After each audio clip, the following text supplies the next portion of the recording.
How's it going today? Today we're going to pick free stocks for April.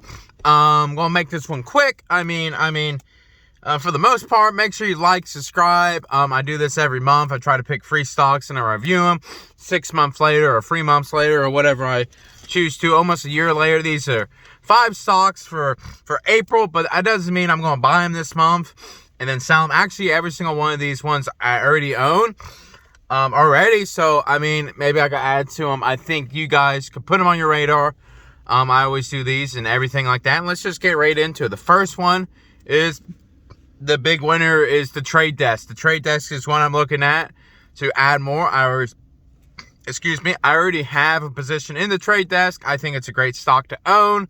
It was my number one stock for 2020, and it was up over 300%, and now it's down 30% from its all-time high, which the thing is still up year over year, or I think over, I forget the exact percentages, but it's been up.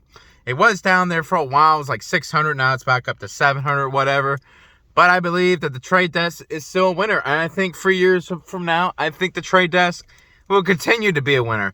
And basically what the company does is, I can leave maybe a link down in the description of why I think this. And really, it's the same thing. It's basically, it does online.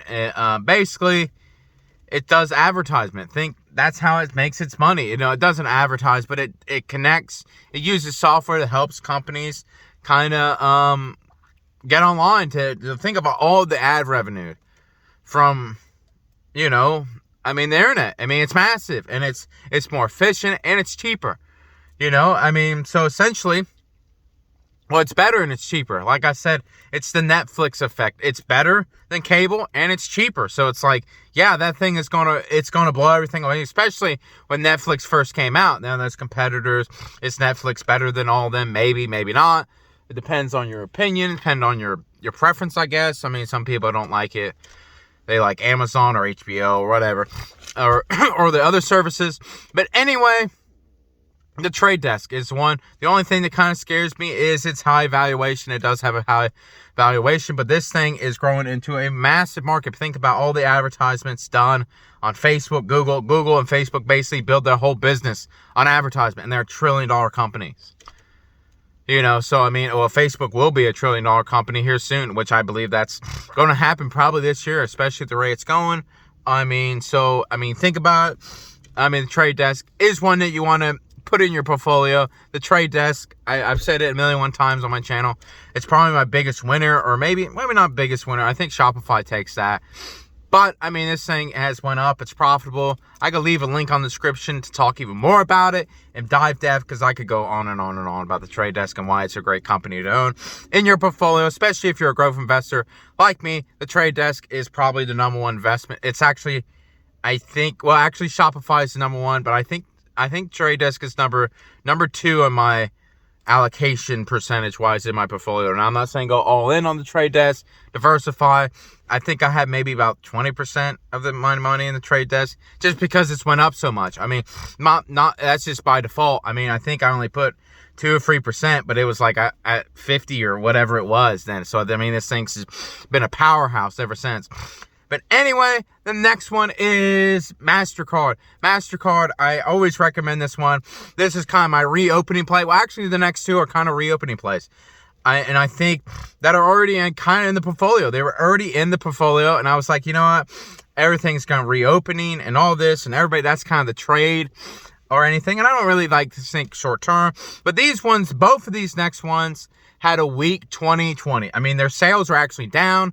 And the next one was MasterCard. Basically, every single time somebody swipes a card and it says MasterCard on it, MasterCard makes money off that. Basically, they're really not a financial company. They're really a technology company. They're really a security company. That's what it does. Think about every single time you take out your card and swipe it somewhere, guess what? That's a transaction. That's how it is. So, they get a percentage of that. And that's why a lot of small businesses don't use that. And that's Square for small businesses, because they get a fee of that. So, but, that it makes it easier. Think about before you had to write a check and cash on you. It's like nobody does that. Everybody has a debit card anymore. And I think that trend is still going to do it, especially because it's kind of big overseas and it's a reopening play. Just because people spend more money, you know what I mean? And more money, people, way to think about MasterCard, the simplest way, every single time people spend more money, the company makes more money. So if you bet the economy is going to boom, go up, guess what? MasterCard's going to make more money. It's that simple. That or Visa. I recommend MasterCard because it's a little smaller company. I think it has a little more growth, so it goes up. You know, I mean, it's still a pretty good play. But I think both of them are still pretty good. Now, the next one is down for, I'm not going to speak a whole lot on MasterCard because it's pretty simple. I mean, like I said, it's kind of complex of what they, you know, how they do it. But, you know, I mean, you get the basic gist of what the company does. Now, the next one is, it's been down for 2020. 2020 was a horrible year, and it was a reason why it was a horrible year is basically Planet Fitness. Now, this is a company, basically, everybody knows what Planet Fitness is. I mean, it's basically a gym thing. You know, basically, it's a gym. People go there to work out. That's basically it. But, I mean, the reason why this thing, obviously, everybody knows COVID, it kind of shut the places down. It was actually this one or Match Group. I went with, actually, that's kind of the bonus one I recommend is Match Group. I mean, that was kind of a down year for 2020 for Match Group. But it's a great company. Now the next, you know, this one is Planet Fitness. I'm picking in this group, but Match Group is, there's your bonus one. And so essentially, you know, I mean, Planet Fitness, I mean, think about it. Everybody's going to the gym. Everybody, and a lot of people, like one guy, he was talking, he was like, everybody is like, they want to get in shape, they want to work out, but they live in a small apartment. So you're not going to get a workout equipment in there. You know, a long time ago, you know, everybody had elliptical and all this and all that. Or you can spend $10, or I forget what it is, like $15 or whatever it is, to Planet Fitness. Obviously, I don't go to Planet Fitness. I mean, obviously, I don't really work out. But anyway, a lot of people do. You know, a lot of people are in that kind of health kick. And I think Planet Fitness, it's a pretty good deal. You know, I mean, I know a lot of time people do that. I mean, I know there's a lot of players on the market, but I think Planet Fitness is the biggest. And that's kind of what I go on there.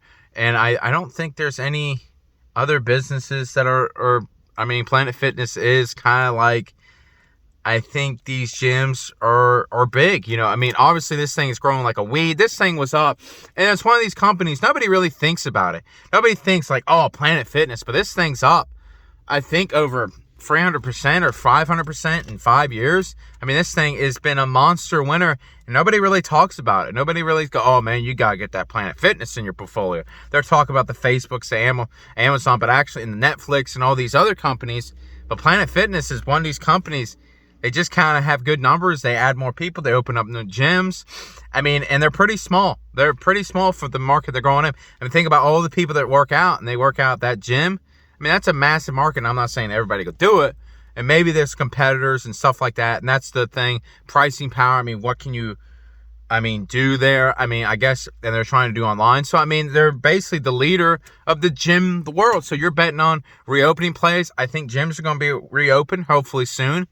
If they're not already in some spots. I mean, so really, I mean, think about it. In probably about I think by August, September, these things are going to be open up. Everybody's going to be going back out to working now and stuff like that. It's going to go right back to normal. I think for that, I think that's one industry that's going to go right back to normal is people caring about their health. Obviously, yeah.